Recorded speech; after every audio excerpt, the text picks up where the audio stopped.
안녕하세요. DJ 선아입니다. 오늘의 사연 시작해 보겠습니다. 안녕하세요. 눈에 넣어도 아프지 않을 사랑스러운 손녀, 그리고 순하고 착한 아들과 함께 살아가고 있는 70대 여자입니다. 사실 저는 70 넘는 인생을 살면서 정말 많은 일들을 겪었습니다. 산전수전 공중전을 다 겪었다고 해도 과언이 아니죠. 그런데 이 일은 두 번 다시는 겪고 싶지도 않을 정도로 끔찍한 일이라 말할 수 있을 것 같아요. 제가 겪었던 모든 일 중에서 단연 최악이라 말할 수 있을 정도로요. 지금부터 제 이야기를 천천히 한번 시작해 보겠습니다. 저는 남북전쟁이 끝나가던 시기, 경기도 근교에 있는 작은 시골 마을에서 태어났어요. 그곳은 논과 밭이 광활하게 펼쳐져 있는 고요하고 평화로운 마을이었지만 전쟁으로 인한 상처는 그 평화로운 풍경 속에도 고스란히 남아 있었어요. 부모님은 전쟁통에 가지고 있던 것들을 모두 잃어버리셨고, 완전히 맨몸으로 피난을 와서 남의 집 일을 하고 손바느질을 해가면서 겨우겨우 생계를 이어가셨어요. 새벽같이 남의 집 허드렛 일을 하러 가시는 아버지, 그리고 어두운 밤에도 조그마한 등불을 하나 켜놓고 바느질을 하시던 어머니. 그 모습을 다 늙은 지금도 아주 선명히 기억합니다. 그렇게 어려운 형편 속에서도 저희 가족을 먹여 살리기 위해 애쓰셨던 부모님 대신 제가 어린 동생들을 돌봐야 했어요. 저는 3남매 중 장녀였거든요. 저도 어리다면 어린 나이였지만 동생들은 저보다 더 어렸기 때문에 바쁜 부모님 대신 동생들 뒤치다꺼리를 모두 해야 했어요.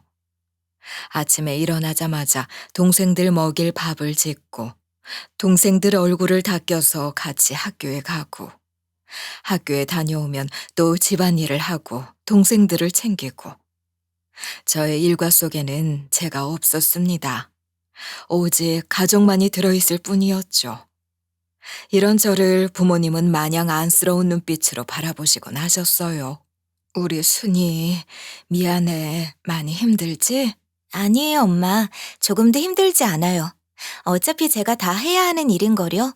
저 아니면 누가 애들을 돌보겠어요. 그래도 우리 든든한 장녀가 있어서 엄마랑 아빠가 마음이 조금이나마 놓이는구나. 꼭 이 가난에서 벗어나 우리 식구 모두 밥 걱정 없이 살 수 있도록 열심히 일할게. 그렇게 장녀로서 열심히 최선을 다해 살던 저는 중학교를 졸업한 후 곧바로 공장에 들어가게 됐어요. 그 시절엔 여자가 학업을 계속해서 이어나가는 것을 좋게 보지 않는 분위기였기도 하고 또 집안에 남동생이 있었기 때문에 자연스럽게 중학교까지만 학교를 다녀야 했죠. 부모님은 어쩔 수 없이 배움을 관두고 어린 나이에 공장 일을 하게 된 저를 보며 한없이 미안해 하셨습니다.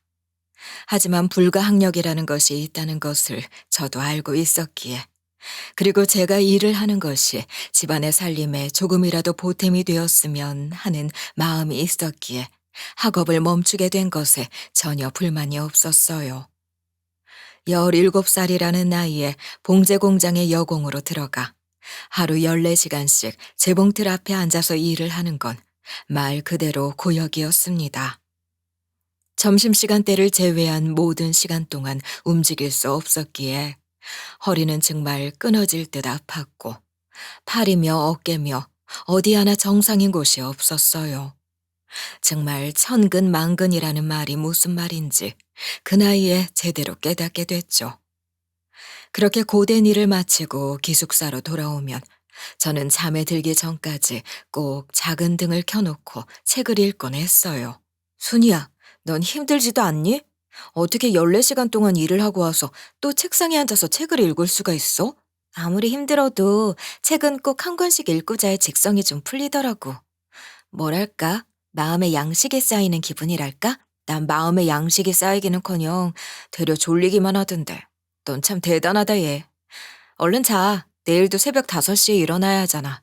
조금이라도 늦었다가는 반장님께 불호령이 떨어지고 말 거야. 당시 공장에는 나이 든 사람보다는 저와 같은 어린 소년공, 여공들이 많았습니다. 그랬기 때문에 분위기가 썩 나쁘진 않았어요. 가끔 일찍 퇴근하는 날이면 반장님과 함께 식당으로 가서 어른이 주는 술을 한 잔 받아 먹기도 했죠. 그때는 참 인생이 고달프다는 생각을 자주 했는데 돌이켜보면 그렇게 고단했던 것 같지도 않아요.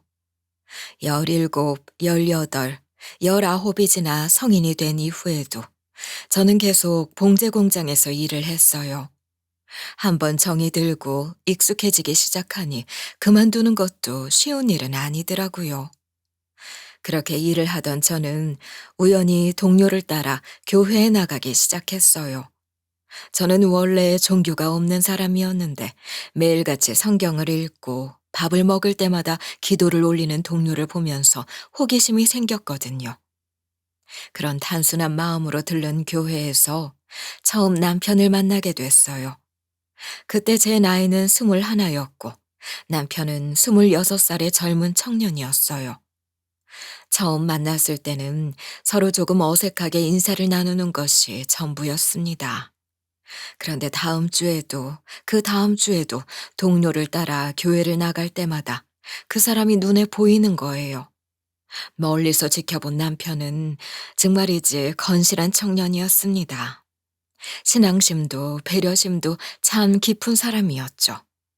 남을 돕는 것도 좋아하고 기도를 하면서 울기도 하고 그 모습을 빤히 지켜보고 있자니 어느 날 동료가 저를 툭 치며 이런 이야기를 하더군요. 너 학철 오빠한테 관심 있지? 무슨 소리 하는 거야? 관심이 있기는. 예, 거짓말하는 거 빤히 보인다. 누가 봐도 마음 있어 보여. 우리 교회 학철 오빠 사위 삼고 싶어 하는 권사님들, 집사님들, 장로님들 줄을 섰어. 용기 있는 자가 미남을 가진다고 하잖니? 큰맘 먹고 어디 한번 질러봐. 오빠, 좋아해요. 하고 말이야. 처음에는 동료의 말을 장난스럽게 넘겼어요. 그런데 시간이 지날수록 정말 그 사람이 계속 눈에 들어오는 거예요. 교회를 가면 사람은 수없이 많은데 딱 남편 한 사람만 보였어요. 그의 진국 같은 성품에 저도 모르게 계속 끌리게 됐고 결국 제가 먼저 용기를 내어 호감을 표현했어요. 남편은 난데없는 고백에 얼굴이 확 달아오르더니 우선 알아가는 시간을 가지자고 했습니다. 그렇게 몇 번 같이 식사를 하다가 자연스럽게 연애를 하게 되었고 매주마다 교회 봉사활동을 함께 하면서 저희의 관계는 자연스레 깊어지게 됐어요. 연애를 하면서 알게 된 사실은 저희 둘 다 뭐 하나 보잘것없는 인생을 살고 있다는 것이었어요. 저희 집도 마찬가지였지만 남편네 집도 형편이 좋지 못했어요. 재산도 많지 않았고 돈도 많이 못 버는 상황이었죠. 하지만 저희는 그런 상황에도 아랑곳 않고 단단한 믿음과 뜨거운 사랑으로 서로를 지켜냈어요. 그리고 무엇보다 서로를 제일 존중했고 믿어줬기에 사랑도 변치 않을 수 있었죠. 그렇게 같은 마음으로 사랑을 한 지 5년째 되던 해, 저희는 예배당에서 조촐하게 결혼식을 올리게 됐습니다. 양가 부모님께서는 결혼을 허락해 주시면서도 뭔가를 더 해주지 못해 못내 미안해 하셨어요. 특히 저희 부모님은 눈물을 보이실 정도였죠. 순이 네가 어릴 적부터 고생을 많이 했는데 고생한 우리 장녀한테 뭐 하나 더 얹어주지도 못하고 미안하다. 정말 미안해. 엄마, 괜찮아요. 우리 정말 행복해요. 아무렇지도 않아요. 그러니까 미안해하지도 말고 속상해하지도 마세요. 사랑하는 사람 만나서 시집 가는 건데 웃으셔야죠, 활짝. 참, 조그맣던 게 언제 이렇게 커서 시집을 간다고 하고 세월 참 빠르다 빨라. 저와 남편은 정말 아무렇지 않았어요. 서로 평생을 약속한 것, 그 하나로 충분히 행복했거든요. 모두의 축복을 받고 예식을 올린 저희의 신혼집은 달동네에 위치한 월세 단칸방이었어요. 저희의 형편으로는 낡은 아파트는커녕 주택도 사치 그 자체였거든요. 그래서 생활하기는 조금 힘들더라도 미래에 돈을 열심히 모아서 넓은 집으로 이사 가자는 목표를 세우고 단칸방에 첫 발자국을 찍게 됐어요.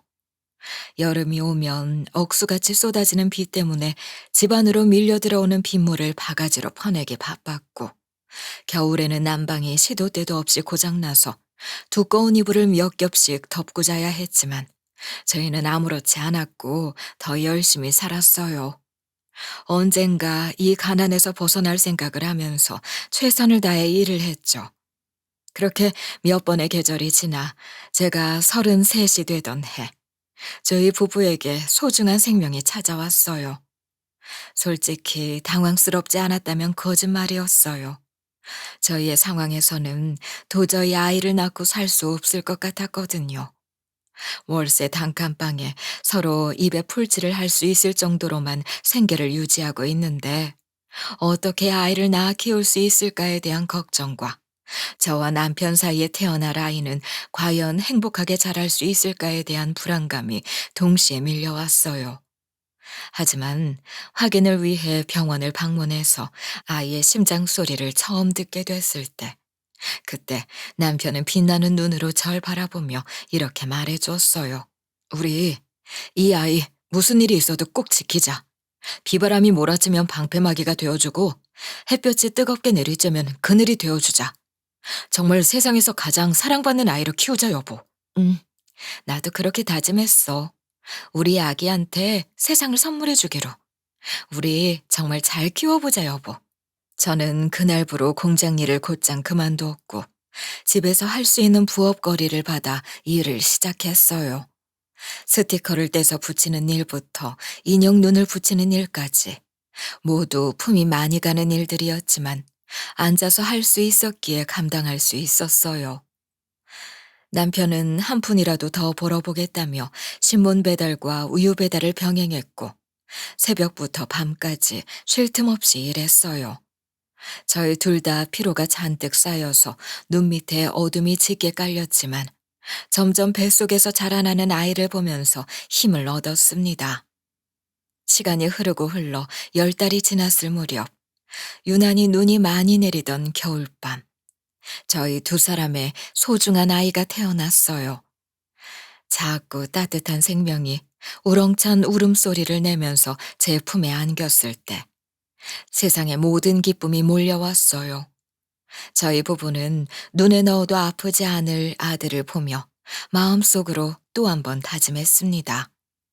우리 부부가 밥을 굶을지언정 우리 아이에게는 제일 좋은 것만 먹이고 제일 좋은 것만 입힐 수 있도록 정말 최선을 다해 살아가자고 말이죠.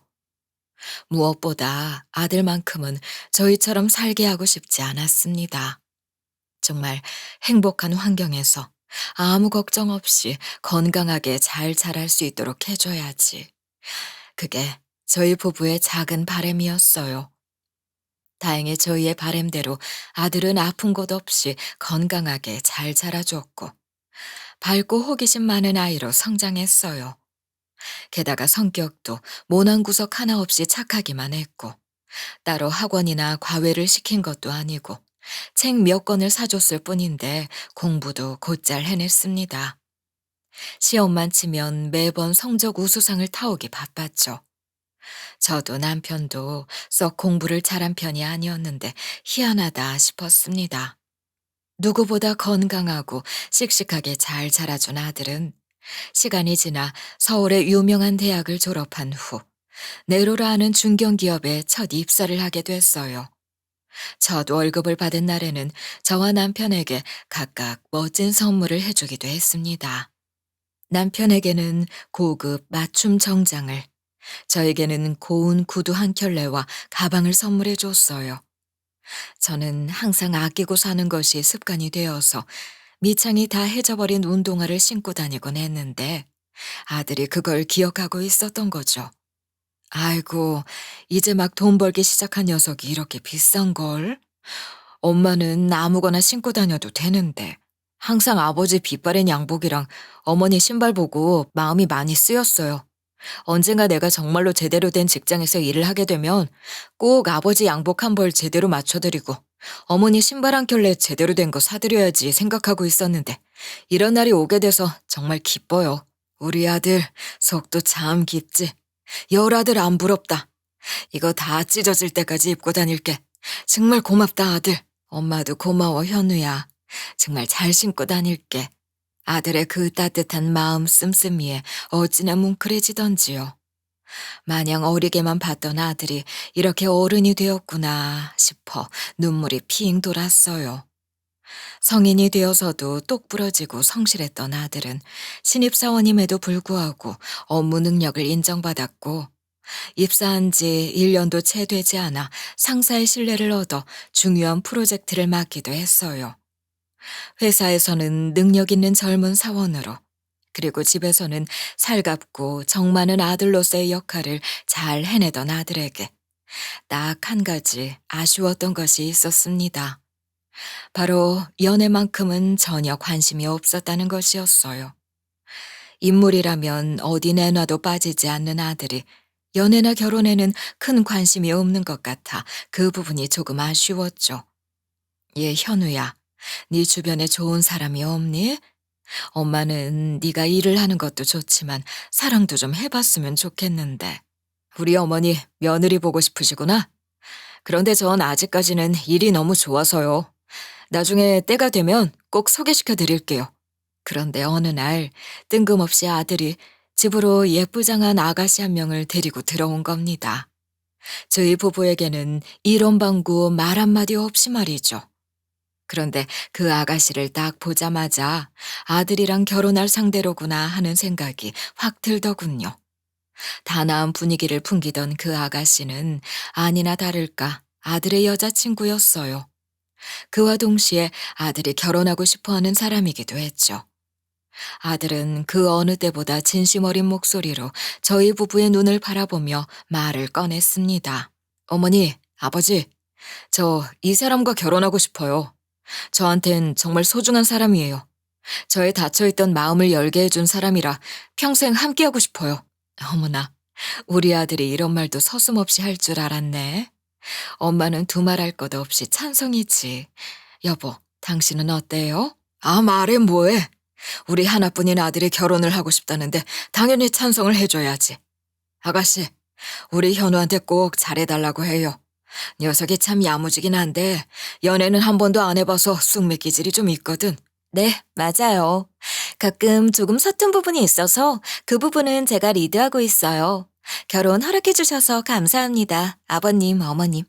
좋은 아내로서, 그리고 좋은 며느리로서 최선을 다해보겠습니다. 아들이 그렇게 행복해하는 모습을 처음 보기도 했고 또 그 아가씨 역시 무척이나 똑부러지고 야무져 보였기 때문에 결혼을 반대할 이유가 없었어요. 이런저런 대화를 나눠보니 참 현명해 보이기도 했고요. 무엇보다도 서로 좋아 죽겠다는 표정을 짓고 있는데 그걸 보고 결혼을 반대할 부모가 세상 천지에 어디 있겠어요. 그런데 놀랍게도 이미 아들은 상대 쪽 집안의 허락을 받고 온 길이라고 하더라고요. 그 집에서도 아들을 보고 단번에 결혼을 허락했다고 했어요. 뭐 그러면 상황은 더 볼 것도 없었습니다. 상견례부터 시작해서 모든 결혼 준비가 번갯불에 콩 볶아 먹는 것처럼 빠르게 진행됐어요. 그런데 빠르게 진행되는 와중에도 꼬이는 것 하나 없이 모든 것들이 막힘없이 순탄하게 일사천리로 진행됐습니다. 예단이나 예물 같은 것도 큰 부담 없이 적당히 부담하자는 선에서 이야기가 끝났고 예식장 역시 아담한 곳으로 골랐기에 금전적 부담 없이 결혼을 무사히 진행할 수 있었어요. 그리고 결혼식이 끝난 후 아들이 저희에게 이런 얘기를 하더군요. 어머니, 아버지, 저희 따로 신혼집 마련하지 않고 어머니, 아버지 모시면서 같이 살고 싶은데 그렇게 해도 괜찮을까요? 뭐? 그러니까 합가를 하겠다는 소리야? 예. 요즘 며느리들은 시부모 모시고 사는 거 질색팔색을 한다고 하더라. 겨우 결혼해놓고 바로 이혼하고 싶은 거야? 수빈이 의견이에요. 저도 솔직히 조금 놀랐어요. 수빈이가 그런 생각을 하고 있을 줄은 몰랐거든요. 저희는 조금 당황했습니다. 사실 현실적으로 보면 요즘 세상에 시부모와 함께 살겠다고 먼저 이야기를 하는 며느리는 정말 드물잖아요. 그런데 먼저 나서서 그렇게 이야기를 해줬다고 하니 얼마나 기특하고 고맙던지. 그래서 저희 부부도 며느리를 친딸처럼 여기고 챙겨주었어요. 매일같이 식사도 함께 했고, 되도록 힘든 일을 시키지 않으려고 했고, 장도 같이 보러 다니고, 주말에는 같이 나들이도 가고, 정말 꿈을 꾸는 것 같았어요. 어릴 적 힘들게 살았던 것을 이제야 다 보상받는 것 같은 느낌도 들었죠. 그리고 얼마 지나지 않아 저희 집안에 경사도 찾아왔어요. 바로 며느리가 아이를 가진 것이었습니다. 그날 저희 집은 완전히 축제 분위기였어요. 그리고 그와 동시에 며느리가 스트레스를 받지 않고 편안하게 시간을 보낼 수 있도록 온갖 정성을 다했어요. 입덧을 하는 사이에도 먹고 싶은 음식을 이야기하면 어떻게든 구해다 주기도 했고, 태교에 좋은 것들을 선물해 주기도 했어요. 덕분에 10달 후 건강하게 태어난 손녀딸과 처음으로 만날 수 있었죠. 작고 보드라운 피부에 조그마한 손과 발, 며느리와 아들을 닮은 오똑한 코. 세상에서 가장 귀한 존재가 저희 가족에게 찾아온 것에 저는 기쁨을 숨기지 못했어요. 그래서 저희 부부는 손녀딸을 위해 모든 것들을 다 해주기로 마음을 먹었어요. 오래전 아들이 세상에 태어났을 때처럼 말이죠. 소녀는 사랑을 받아 무럭무럭 자라났고 어느덧 세월이 흘러 초등학교에 입학을 하게 됐어요. 소녀의 웃음소리와 애교로 집안 분위기는 항상 밝았고 소녀가 하루하루 성장하는 모습을 지켜보는 일은 저희 가족 모두에게 큰 기쁨이었죠. 하지만 그 행복은 오래가지 못했어요. 소녀가 초등학교에 들어간 그해 겨울, 남편은 갑작스러운 사고로 인해 세상을 떠나고 말았습니다.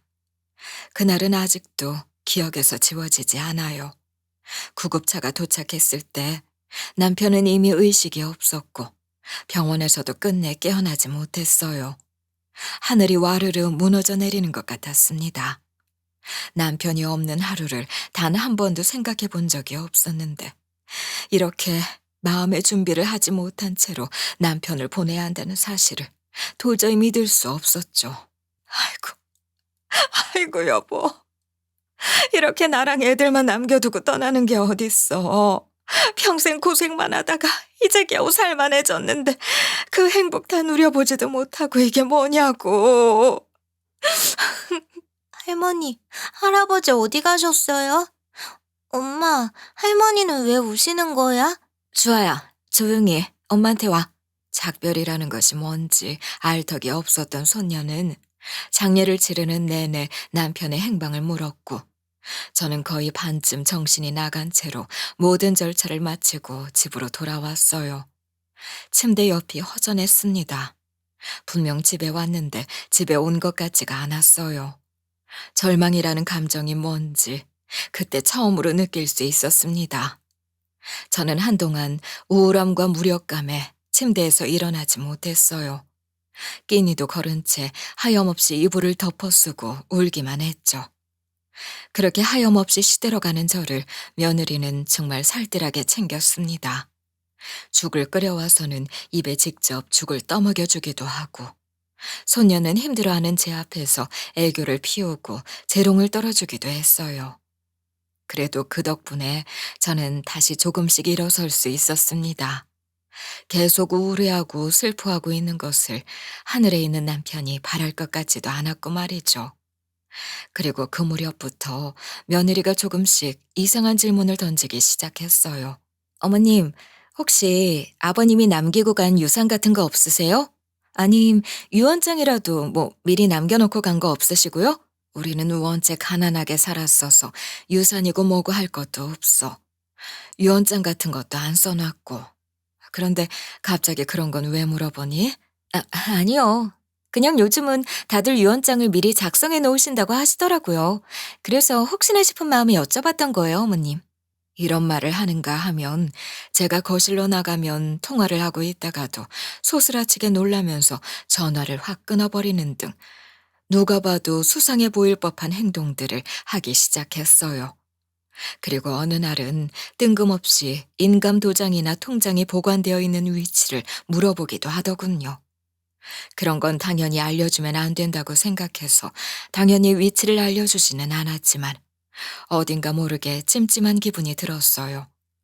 그런데 또 아들이랑 손녀 앞에서는 아무렇지 않은 듯 행동을 하니 제가 좀 예민한 건가 싶었죠. 하지만 얼마 뒤 저는 제게 찾아온 이 감정이 단순히 지나칠 수 있는 것이 아니었음을 깨닫게 됐어요. 남편이 세상을 떠난 지 3달쯤 되었을 무렵 어느 날 며느리가 제게 다가와서는 브로셔 하나를 건네줬어요. 그 브로셔에는 엄청나게 멋진 시설이 갖춰져 있는 실버타운에 대한 내용들이 적혀 있었습니다. 실버타운이라니 이게 뭔가 싶어서 저는 며느리를 아무 말 없이 빤히 바라봤습니다. 어머님, 여기 정말 멋지지 않아요? 저는요, 살면서 이렇게 고급진 건물 처음 봐요. 그래, 엄청 멋지구나. 요즘은 이렇게 멋지게 꾸며놓은 곳이 많아지고 있다고 하더니 이런 곳은 연예인이나 살겠지 뭐.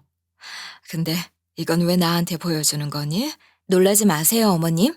제가 여기 예약해뒀어요. 그 말을 듣는 순간 저는 깜짝 놀라고 말았어요. 이렇게 이미지로 보기에도 엄청나게 고급스러워 보이고 가격도 만만치 않아 보이는데 대체 무슨 돈으로 여기를 예약한 건가 싶었죠. 순간 며느리가 정신이 나가버린 건가 하는 생각도 들 정도였어요. 그리고 무엇보다도 아들과 며느리의 수입을 다 합쳐도 월 800만 원이 나올까 말까인데 이런 곳을 예약해 두었다니.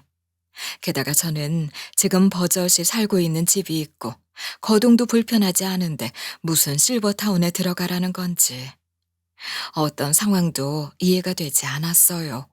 예, 너 지금 그게 다 무슨 소리니? 내가 언제 실버타운 가고 싶다고 이야기한 적이 있어? 그리고 딱 봐도 비싸 보이는 곳인데 무슨 돈이 있어서 예약을 했다는 거야. 얘가 정말 돈을 물러보는 것도 아니고. 어머님께서 말씀하신 적 없는 건 저희도 잘 알고 있어요. 그런데 요즘 실버타운이 대세라고 하더라고요. 사실 어머님, 아버님 떠나고 난 뒤부터 계속 무기력하셨잖아요. 우울해하시고 가끔은 울기도 하시고. 그거 볼 때마다 현우 씨랑 저 엄청 많이 속상해했어요. 어머님 앞에서는 티를 내지 않았지만요. 거의 반평생을 함께한 동반자가 떠났으니 우울하고 힘이 없는 건 당연하지. 아무리 그래도 그렇지. 이렇게 한마디 상의도 없이. 너 혹시 나랑 사는 게 불편하니? 그래서 그래? 뭐 무언의 압박 이런 거냐? 아니요, 어머님. 그럴 리가요. 제가 어머님 얼마나 좋아하는지 제일 잘 아시잖아요.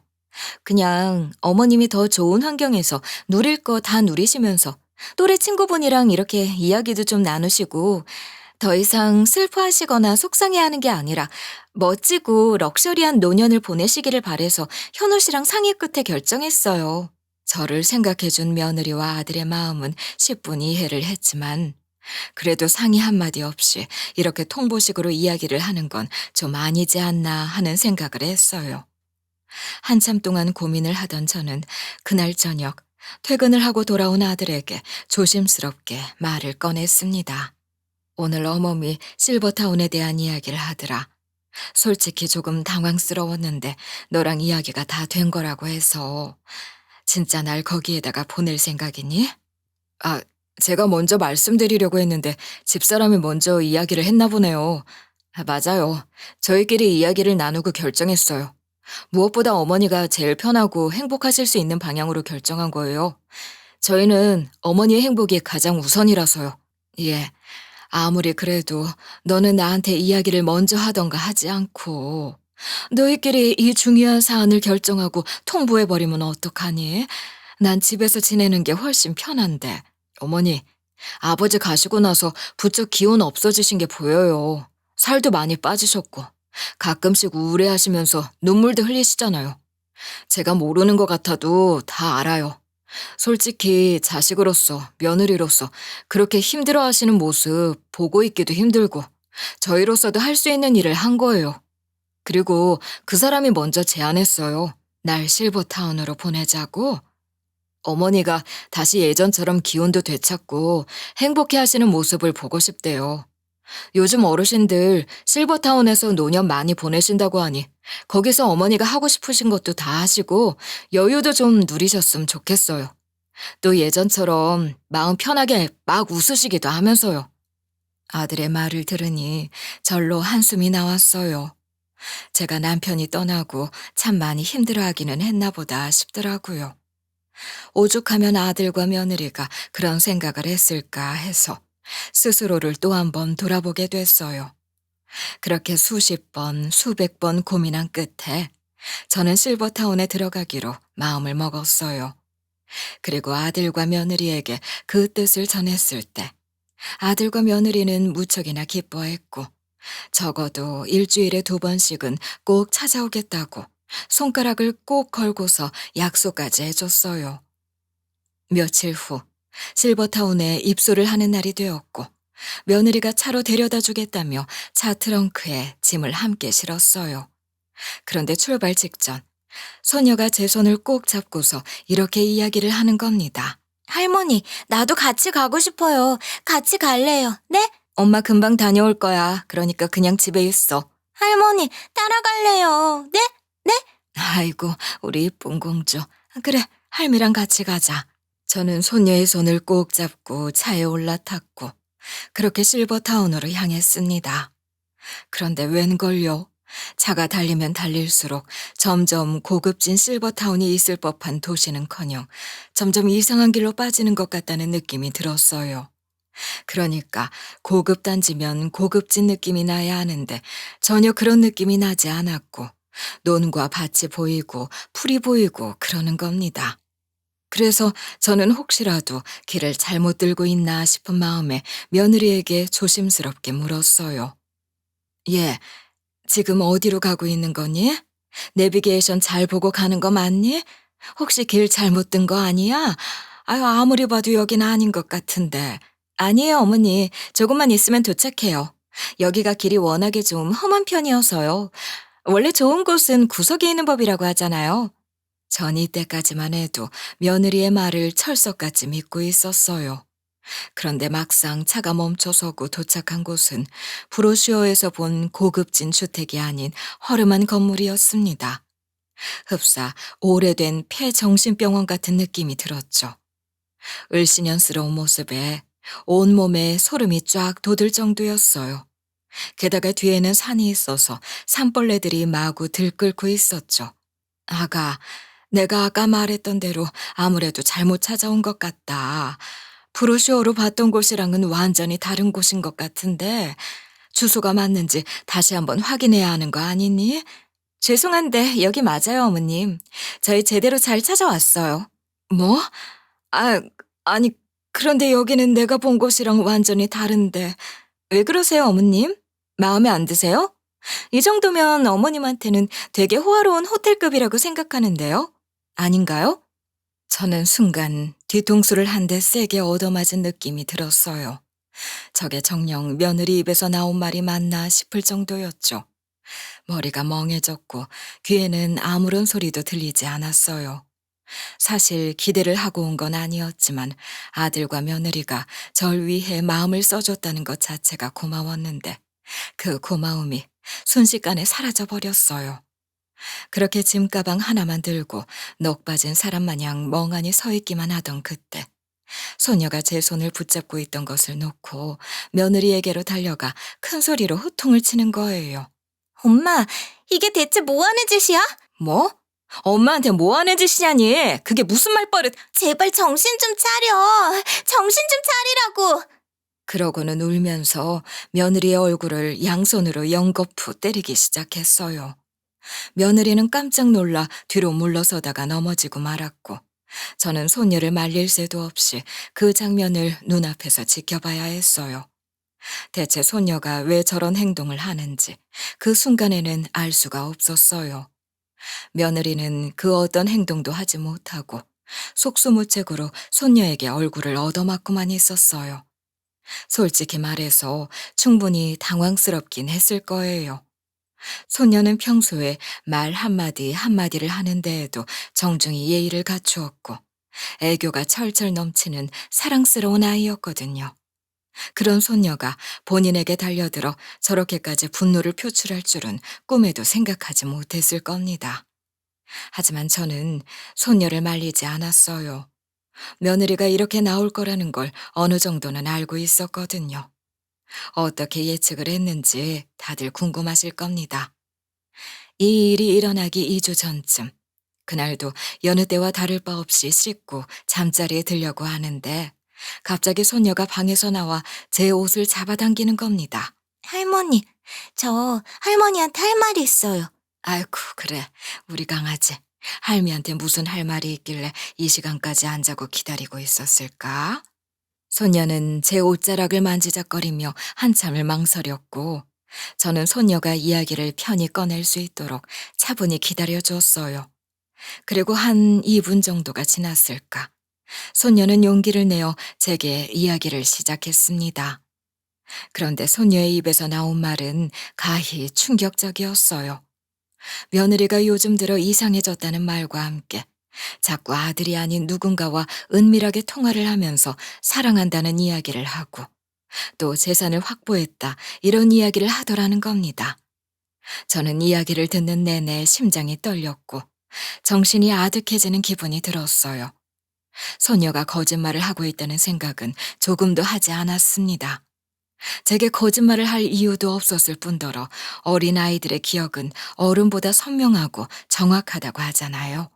그래, 그런 일이 있었구나. 우리 강아지 얼마나 많이 놀랐을꼬.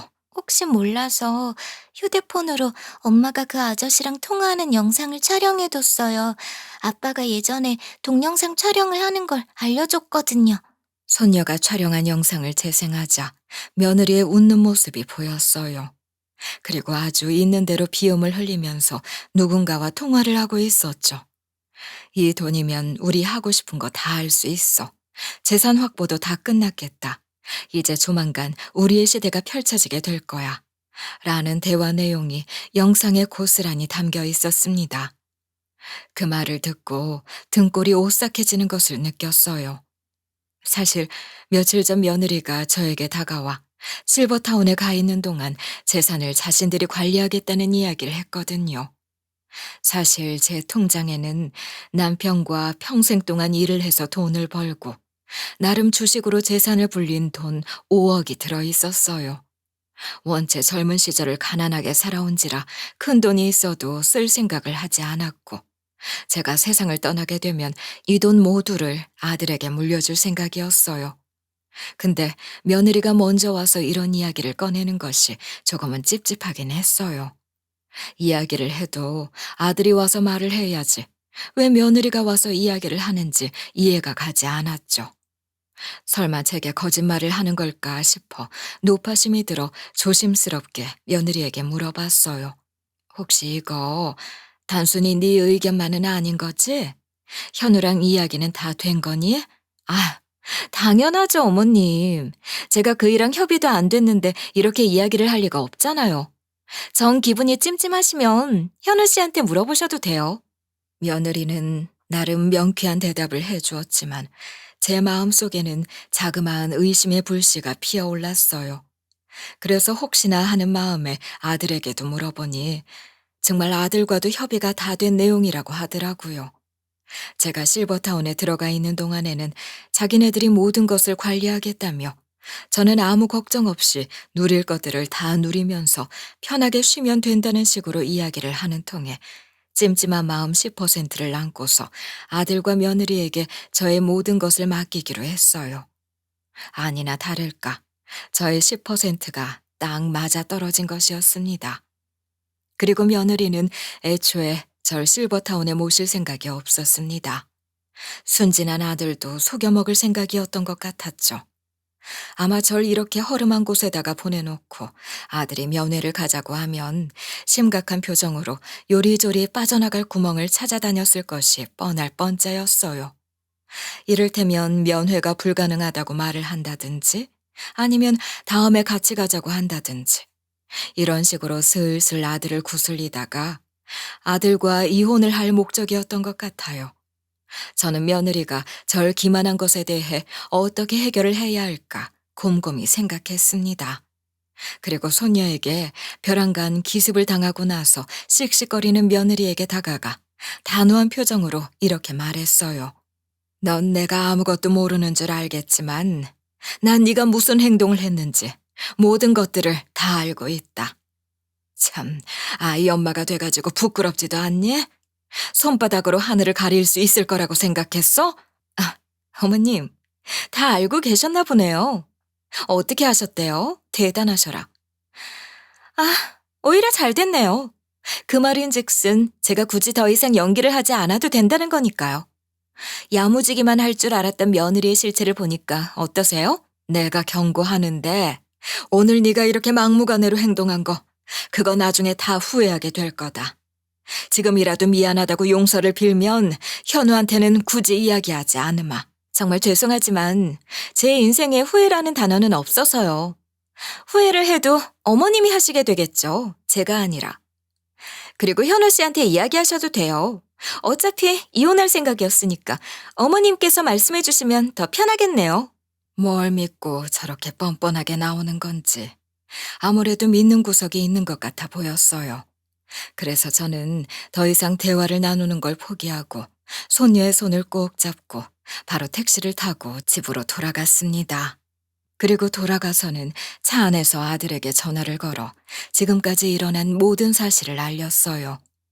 정말 아무것도 모르고 있었던 아들은 진심으로 격분했고 회사까지 조퇴한 다음 집으로 돌아왔습니다.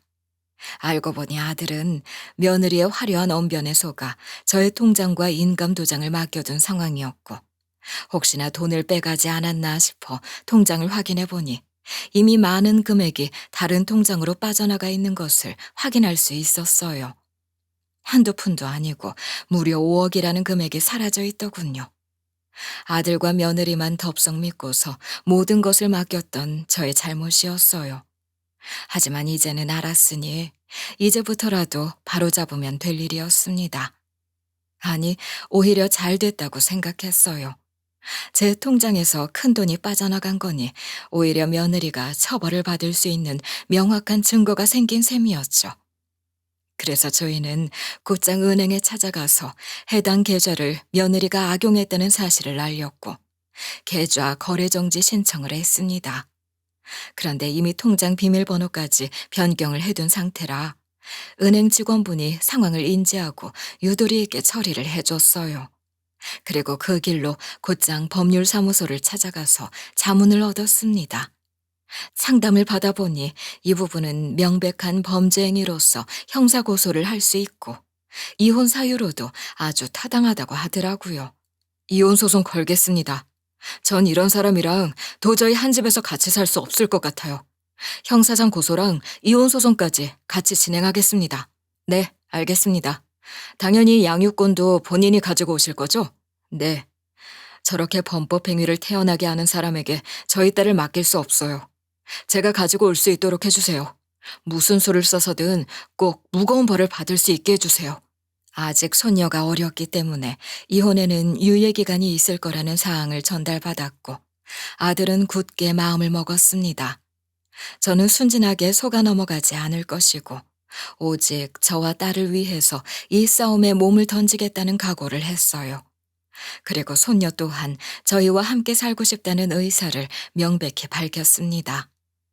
이혼 가정, 엄마 없이 자란다는 리스크를 가지고 성장할 손녀가 못내 신경이 쓰였지만 지금은 그런 것에 감정이 좌우될 때가 아니었어요. 어쨌든 중대한 범죄를 저지른 것이었고 또 다른 사람이랑 바람도 피운 것이었으니 손녀를 맡길 수가 없었습니다. 말이 안 되는 일이었죠. 웃기게도 며느리는 그 뻔뻔한 짓을 저지르고서도 한치의 미안한 표정도 없이 며칠 후 집으로 돌아왔어요. 아예 집으로 못 들어오게 비밀번호를 바꿨어야 했는데 저의 실수였습니다. 그리고 거실로 성큼성큼 걸어오더니만 냅다 손녀를 향해 손을 들더군요. 저는 그 모습을 보자마자 곧바로 며느리의 앞을 막아섰어요. 뭐 하는 짓이냐? 뭘 잘했다고 애한테까지 손을 대려들어? 나오세요, 어머님. 어딜 엄마 얼굴에 손을 대고 버르장머리 없이. 감히. 지금 네가 이렇게 언성을 높일 자격이나 있다고 생각하는 거니? 쓸데없는 소리 하지 말고 좋은 말로 할 때 당장 이 집에서 나가. 어머님, 지금 저 쫓아내시려는 거예요? 엄연히 여기는 저랑 남편 그리고 저희 애까지 같이 사는 집이에요. 제가 들어올 자격이 있다고요. 아니, 이제 그럴 자격 없어. 오늘부로 당신이랑 내 관계는 끝이니까. 오늘 법률사무소 다녀오는 길이야. 당신한테 조만간 고소장 날아올 거고 이혼 소송도 걸어놨으니까 그렇게 알아. 뭐? 이혼 소송을 당신이 걸었다고? 충분히 그럴 만한 사유는 된다고 생각해. 그리고 이거 하나 명심해둬. 앞으로 결과가 어떻게 될지, 그리고 법이 누구의 편을 들어줄지 어디 한번 잘 보자고. 결과는 뻔할 뻔짜였어요. 며느리가 저지른 죄는 너무도 무거웠고 재판이 진행되는 중에도 내내 단 한 번도 반성하는 모습을 보여주지 않았어요. 오히려 본인은 잘못한 것이 없다며 구구절절 변명만 늘어놓았고 모든 책임을 회피하려는 모습이 역력했어요.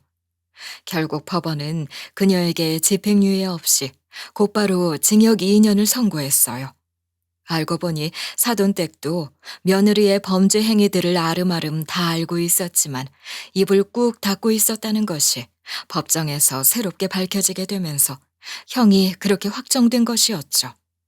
며느리는 판결이 떨어지자마자 억울하다는 듯 악을 쓰기 시작했어요. 말도 안 돼요. 전 너무 억울합니다, 판사님. 저희 남편은 제게 상습적으로 손을 댔고 아이에게도 손을 댔어요. 그리고 시어머니는 한 집에 살면서 지독하게 시집살이를 시키셨고요. 그런 상황에서 제가 정신적으로 온전할 수 있었겠어요? 모든 사람이 그런 상황에 놓인다고 해서 범죄를 저지르지는 않지요. 그리고 피고가 말한 것이 사실이라면 어디 한번 그에 걸맞는 증거를 가지고 오세요. 그러면 저희가 증거를 보고 판단하겠습니다. 그렇게 며느리는 본인의 판결에 항소를 신청했고 재판 기한은 연장됐어요. 그리고 그 다음 열린 재판에서 증거가 있다며 사진 여러 장을 제출했는데 참 헛웃음만 나더군요. 며느리가 증거라고 들고 온 건 조작된 사진 몇 장과 교묘하게 짝입기 된 음성 파일이었어요. 그런데 대한민국의 현재 기술은 그런 허술한 조작에 넘어갈 정도로 만만하지 않았습니다. 재판장에서는 실시간으로 기술 감정을 통해 증거들의 진위를 파악했고 그 모든 것이 인위적으로 조작된 것임이 곧바로 드러날 수 있었어요. 피고, 지금 장난하십니까? 재판이 지금 장난으로 보여요? 이게 뭐 하는 겁니까? 기껏 증거라고 들고 온 게 포토샵을 하고 음성 조작을 해서 가지고 오는 겁니까? 아니, 그게 아니라 정말 진짜라니까요. 그 기술 감정이 잘못된 거 아니에요? 피고는 지금 본인이 무슨 짓을 저지른 건지 전혀 상황 파악이 되지 않는 모양입니다. 법정을 기만하고 판사, 변호사, 모든 사람들을 속인 죄값이 얼마나 큰지 지금부터 판결을 내리겠습니다. 이에 따라 법정 기만죄까지 더해져 징역형은 기존 2년에서 3년 6개월로 가중 선고되었습니다. 2년으로 끝날 거 자기가 자기 무덤을 파는 바람에 형이 더해지게 된 것이었죠. 며느리는 이마저도 억울하다며 항소를 했지만 그 항소는 아주 무참히 기각당하고 말았습니다. 꼼짝없이 감옥에 들어가야만 한 것이죠.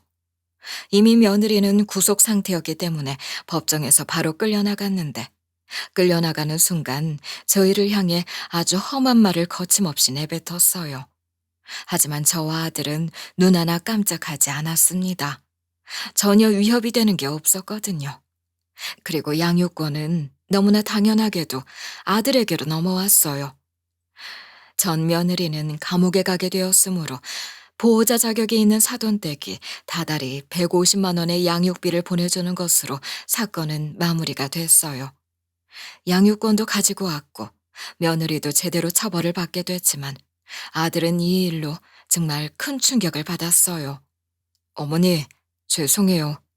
제가 참 어머니 얼굴을 뵐 면목이 없어요. 제가 조금 더 신중한 사람이었다면, 아니 바보 같은 성격을 가지고 있지 않았더라면 조금만 더 야무진 사람이었다면 좋았을 텐데 주아랑 어머니께 겪지 않아도 될 일을 겪게 만든 것 같아 마음이 너무 아파요. 아니야. 그런 걸 신경 쓸 게 아니라 네 마음 다친 게 제일 큰 문제지. 넌 우리한테 미안할 거 없다. 살다 보면 이보다 더한 일도 겪게 되니 이 일을 계기로 너도 조금 더 단단한 사람으로 성장했다고 생각해. 어쨌든 주아도 우리 곁에 있게 됐고 그 애도 감옥에 갔지 않니? 맞아, 아빠. 나는 아빠를 원망하지 않아. 오히려 이제 엄마를 보지 않아도 돼서 너무 행복한걸? 이제 할머니랑 아빠랑 오래오래 함께 행복하고 싶어. 그날 밤 저희 식구들은 함께 앉아서 오랜 시간 동안 말없이 서로를 토닥였습니다. 마음이 와르르 무너져 내리는 것 같다고 말한 아들이 참 안쓰럽기도 하고 또 이 일을 통해 한 단계 더 자랐으면 하는 마음도 있었어요. 아들의 엄마로서 말이죠. 소녀는 저희 중에서 나이가 제일 어렸지만 가장 의젓하게 이 일을 견뎌냈어요. 학교에서 친구들과도 문제없이 잘 어울렸고 공부도 열심히 했습니다. 그리고 소녀에게는 이 일을 기점으로 해서 꿈이 하나 생겼다고 했어요. 나쁜 사람들을 정의롭게 판결해주는 판사가 되는 것이 소녀의 꿈이라고 하더라고요. 참 똘똘하고 기특하고 야무지지 않나요? 솔직히 겪지 않았어도 될 일은 맞습니다. 하지만 이런 생각을 해봐야 뭐 하겠어요. 달라지는 건 아무것도 없는데 말이죠. 그리고 무엇보다 다행이었던 것은 며느리가 제 통장에서 빼간 5억이라는 돈도 전액 회수할 수 있었다는 점이었어요. 남편과 제가 평생을 바쳐 모아온 돈을 다시 돌려받은 것만으로도 제게는 큰 의미가 있었습니다. 이혼 절차가 마무리되고 새롭게 발급받은 가족관계 증명서에는 며느리의 이름이 사라져 있었어요. 참 알게 모르게 복잡한 감정이 들더라고요. 그래도 한때는 참 좋은 가족이었는데 왜 이렇게 된 걸까? 굳이 이렇게까지 했을까 싶고. 그리고 며느리와 내통했던 그 정체 모를 남자는 끝까지 알아낼 수는 없었어요. 아마 며느리가 감옥으로 들어가게 됐고 또 제가 돈을 돌려받았으니 그 관계도 자연스럽게 정리되지 않았나 싶습니다.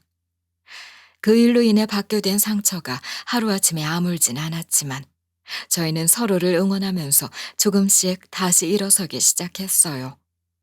저는 매일 아침마다 감사 기도를 드려요. 이 지옥 같았던 시간이 결국 저희 가족에게 소중한 교훈을 남겼다고 믿기 때문이에요. 그리고 저는 이 일을 통해서 앞으로 사람을 겉면만 보고 믿지 말자는 교훈을 얻었다고 생각해요. 겉으로는 멀쩡한 척 보여도 속으로는 검은 생각을 하고 있을 수도 있다고. 사람을 함부로 믿지 말자는 것을 다시 한번 깨달을 수 있었습니다. 앞으로 살아가는 내내 이런 생각은 제 인생을, 아들의 인생을, 그리고 손녀의 인생을 살아가는 데 있어 많은 밑거름이 되어줄 거라 생각해요.